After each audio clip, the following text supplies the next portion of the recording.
Hello, all. This is Eric, and this is Let Me Get This Straight. So, let me get this straight. Why do we find our country falling deeper and deeper in what Elon Musk calls the woke mind disease, mind virus? Well, this happened a long time ago. There is a former premier of Russia, Soviet Russia, by the name of Nikita Khrushchev on November 18th, 1956, in a speech, basically said, "We will bury you. We will take America and we will not fire a shot. We do not need to invade the United States. We will destroy you from within." And we look around, we find this drifting that we're doing towards socialism, which there is, I wish I had made a copy of the editorial, but it was actually put out by Pravda's editorial board, basically excoriating the United States for going the way of socialism because they said, hey, listen, it didn't work for us, so why are you doing it? And he said that basically we're so distracted by pop culture and various other things to the point where our civil liberties are being eroded more and more each day, and we don't even realize it. And see, that's the point. I don't know how many of you have heard the parable of the boiling frog. Basically, it goes like this: if you throw a frog into a boiling pot of hot water, it will hit bottom and jump out immediately because it realizes it's being boiled. But if you take that same frog and you put it in a cauldron of water, a pot of water, and you slowly but surely raise the temperature in it, the frog doesn't realize that they're being boiled until it's too late to get out. And that I use that as a really good metaphor for what's going on in our country right now. See, it didn't happen quickly. I mean, if it did, and immediately we wake up one day and all of a sudden we're living in a socialist, neo-communist state, we'd all raise up, we'd grab our weapons, and this is the reason why the Second Amendment exists, and we would overthrow the attempt to do this. But this has taken place over decades. This is a slow fade, as the Casting Crown song goes. It's a slow fade. It starts off very subtle, very small, and then as that's tolerated, then they start doing it more and more to the point where you finally wake up one morning and realize you no longer have the freedom to say what you want to say. Somebody's knocked on the door and they've taken all of your firearms, and pretty much you find yourself living in a Bolshevik state where, basically totalitarianism is finally taken over and no one's realized it until it's too late. So this is a situation we find ourselves in. And the woke culture is designed as one of the vehicles that the socialists and communists are using to take over our country. Nikita Khrushchev's words are proving to be somewhat prophetic because he said, we will take you, we will take America, we do not need to invade you, we will destroy you from the inside. And when the ACLU was started, it was started, believe it or not, by communists. The people who were responsible for establishing and founding the ACLU actually went to Soviet Russia to help the Bolsheviks set up their government. And they, in an interview, stated that they were going to use our constitutional freedoms and the Bill of Rights to undermine that very same freedom. Look it up, if you don't believe me. The ACLU was not founded by people who wanted us to have civil liberties, but they wanted to utilize that platform over time to erode them. And take a look. You can't say what you want to say on the job site anymore. And I don't think we should be inflammatory. When we're on our jobs, we should be doing our jobs. It's not a place for political commentary. It's a place where we earn a living. Don't get me wrong.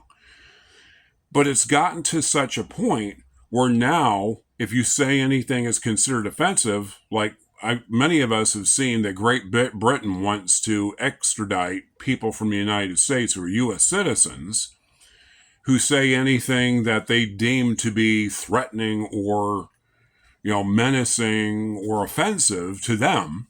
So, no. But this is what happens.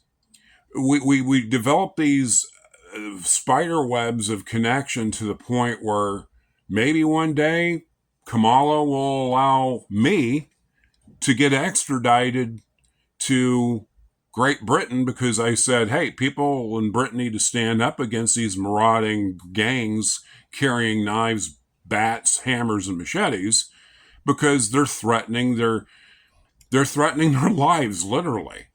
These Islamic marauding bands, because they're Islamic marauding bands of ruffians that are basically trying to shut people up who don't want a porous, wide open border because, well, these very people came in through that porous border and now they're taking over the UK. They're taking over Britain. We see it happening. And it's because over time, the British people didn't realize that slowly but surely their civil liberties are being eroded for them until now they find themselves in the position they're at. The United States is in a similar position. We need to stand up, we need to speak up, and not let this happen. Our constitutional freedoms and liberties are slowly but surely being eroded from us by the people who, it started off as just basically political correctness. There are certain words you shouldn't say. And there's certain ethnically based epithets that are horrible, and just out of common decency, we shouldn't use them. There's horrible slang terms for people who are homosexual, and we know what those are without me getting into them, that shouldn't be utilized just for the sake of respect for other human beings. But when it's codified in law, the problem is we see our First Amendment rights being eroded. With each gun law that passes, that makes it more and more restrictive for a law-abiding citizen to be able to obtain firearms and the ammunition needed for said firearms, we're watching our constitutional liberties being eroded. We need to stand up and be counted, beloved, before one day we wake up in a country where we have no guns, no freedom of speech, no churches unless they're approved by the magisterium, the federal government, because that's China. China's doing that. And China is also infiltrating our country through these Confucius centers and other things. They have invested heavily in our universities. I mean, big ones, because they're trying to change people's minds. Here's something emblematic to what I'm saying here. Several years ago, I was at Mohegan Sun, and I saw this kid walking through the casino wearing a bright red shirt with a golden sickle and hammer emblazoned on the chest as large as day. Now, back in the 80s, you would not have seen that. Even in the 90s, you wouldn't have seen that. Why is that? It's because the communist influence in our universities has arrived at a point that our young people, like 18 to 25, have been snowed into believing that socialism and communism is a good thing. When it didn't work for Russia, the Soviet Union fell, and it hasn't worked in any country on a large scale that has tried it. It has failed inherently. And now they want to import that same nonsense here. It kind of reminds me of what happened in ancient Israel. Oh no, I lifted the Bible. They're coming after these two people, so we need to stand up. Ancient Israel, through the help of God, was able to defeat their enemies that were threatening them. You know what they did though? They end up, those very gods that the God of gods, Yahweh, defeated, they end up taking their idols, bringing them back home, and started worshiping them. They didn't do any good for the country that you just defeated, so why in the world are you worshiping them? And I feel the same thing happening here. The socialist, communist philosophy is a great thing because basically it's communal. It's basically everything's in community. Nobody owns anything. It's owned by the community. It's owned by everyone. And as people have need, you would distribute it. That's Acts chapter 2, verses 42 through 47. It says, I'll read that real quick. You knew I was going to get the Bible in here. I can't help it. It's the best book ever written. You know, when it's written by the creator of the universe, you can't help but have the best book ever written. Okay, so here it is. Verse 42, chapter 2 of Acts. And they were continually devoting themselves to the apostles' teaching and to the fellowship and to the breaking of bread and to prayers. And fear came upon every soul, and many signs and wonders were taking place with the apostles.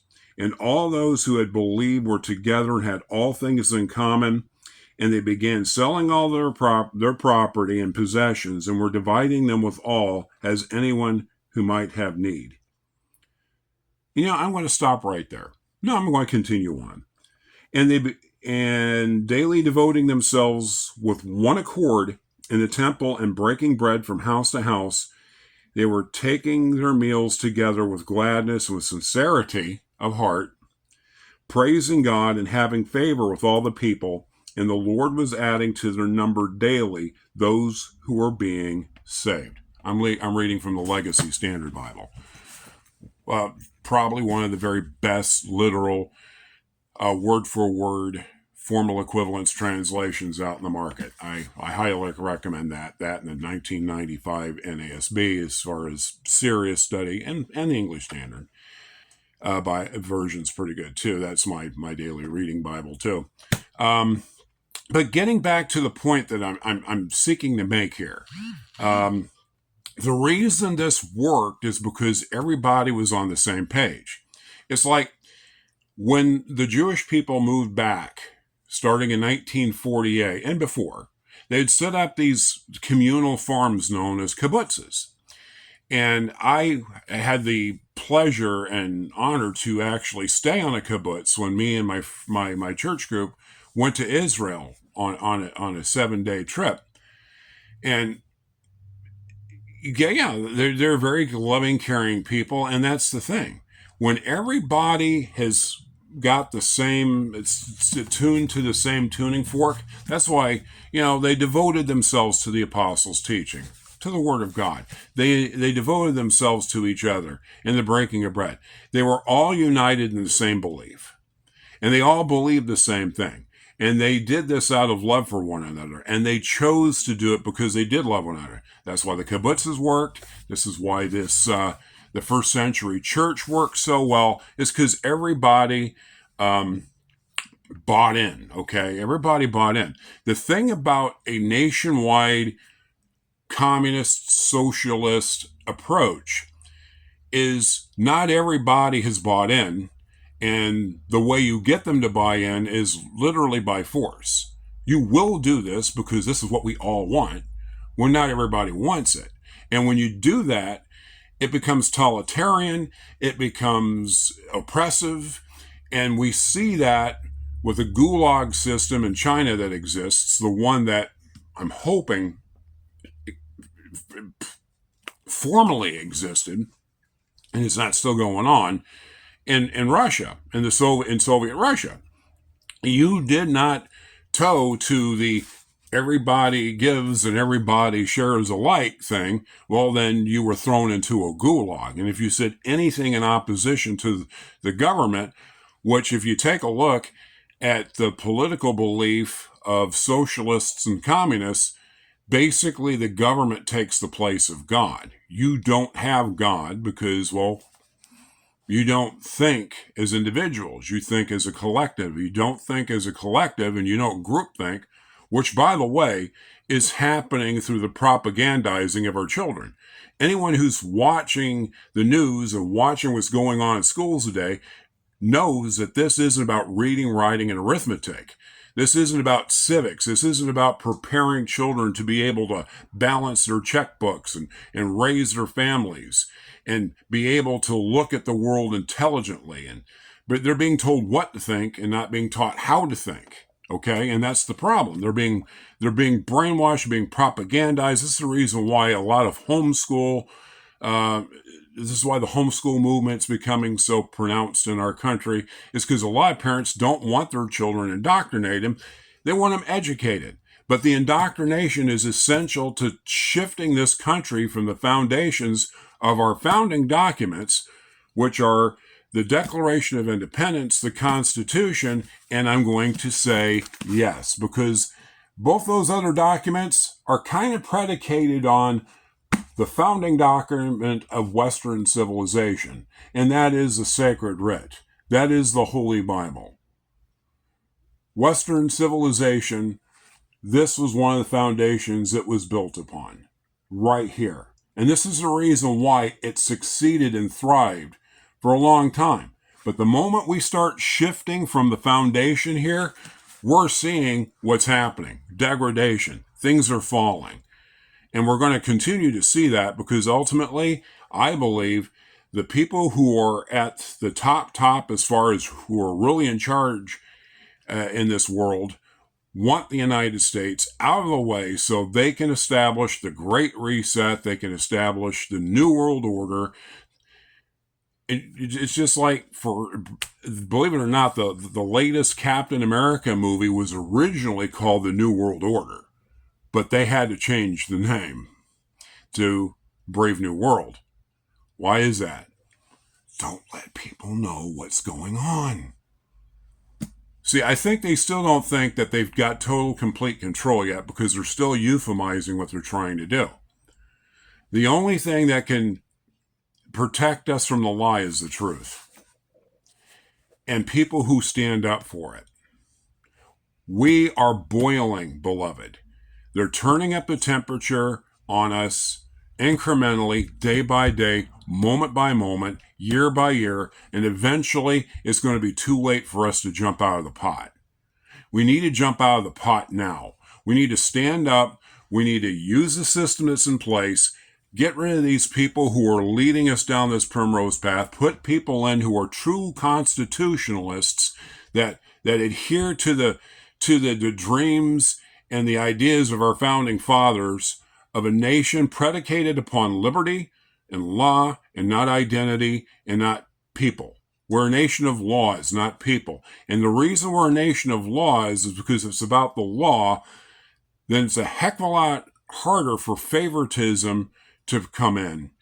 Because, and we're seeing this, people who do not agree to the narrative, like your Tulsi Gabbards and your Donald Trumps and others, and even, Joe Manchin, Kristen Sinema of Arizona, who stand against the groupthink are ostracized, some put on quiet skies lists, because they won't drink the Kool-Aid.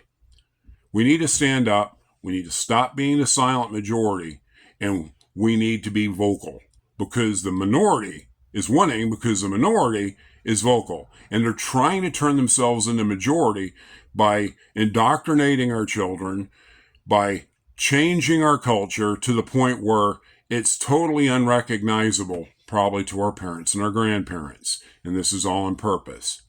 So my name is, as Eric, this is my rant. If you like it, please hit the like button. More people will see it. If you wish to comment, even if you disagree, the comment section's there. I'm not going to cancel you. I'm not going to label you and marginalize you just so I don't have to interact with you. And if you think this message should get out, please share it. Now, may the Lord bless you and keep you. May the Lord make his face shine upon you, be gracious to you. May the Lord lift his face upon you and give you peace. In other words, shalom. Have a blessed day. Thanks for your time.